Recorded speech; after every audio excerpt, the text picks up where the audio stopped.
Hello friends, welcome to Kavita's classroom. In our previous video, we talked about the negative aspects of production and consumption and externalities on account of producers and consumers, right? So today we are going to deal with the positive externalities of production. Let's begin. So let us break the heading to get to know its meaning and definition. Positive externality, the good impact, right?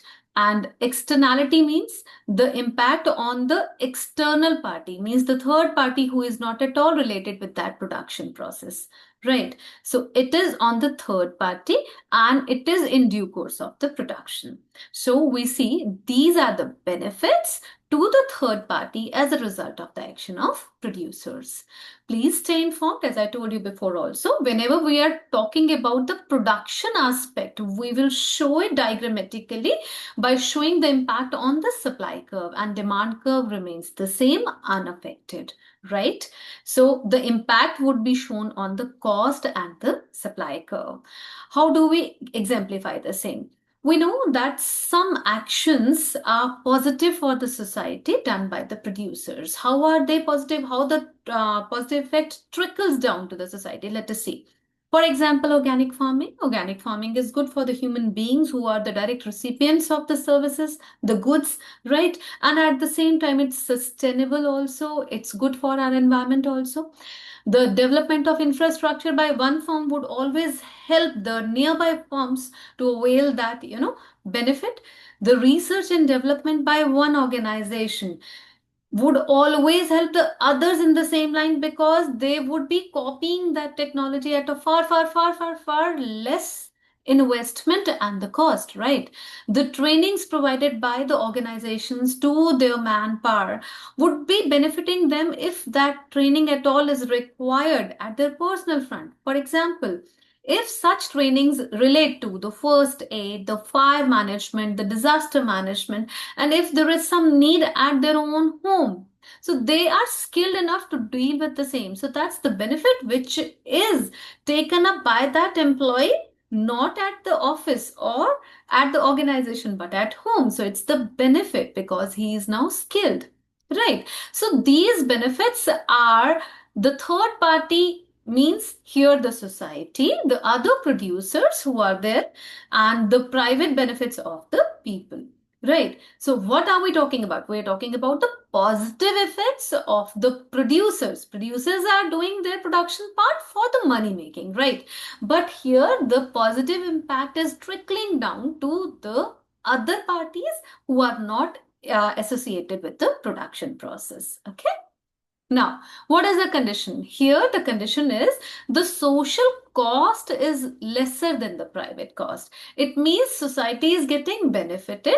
Society, and this is showcased with the help of this diagram. Here, as we do traditionally, demand curve is sloping down with this D curve, and we are not to show it on consumption. So the social benefit and private benefit are represented by one single downward sloping demand curve. Right. But the private costs here are shown by this supply curve S, right? But the society is bearing lesser costs. So we would have MSC below this here, this line, which is going parallel but below the MPC. So wherever it strikes this demand curve, this is at E dash, right? So if we try to join this triangular area, this is the welfare loss. Why is it the welfare loss? Because first E which we got by the intersection of S and D gives us QA. QA means the allocative output, right, which has been allocated efficiently. But because the society is getting the positive externalities, so society wants this production to happen more because this is social optimum output which is greater than the QA. So if we have this diagram created, this triangular region shows you the welfare loss.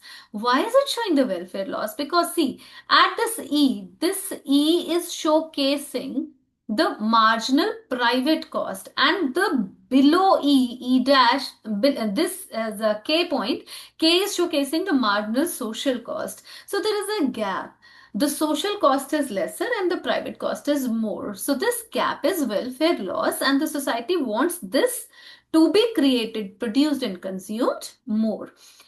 Again, my note, as I always give you in my previous videos also, I told you that whenever we're talking about social optimum output, the welfare loss always points towards the social minimum, social optimum output.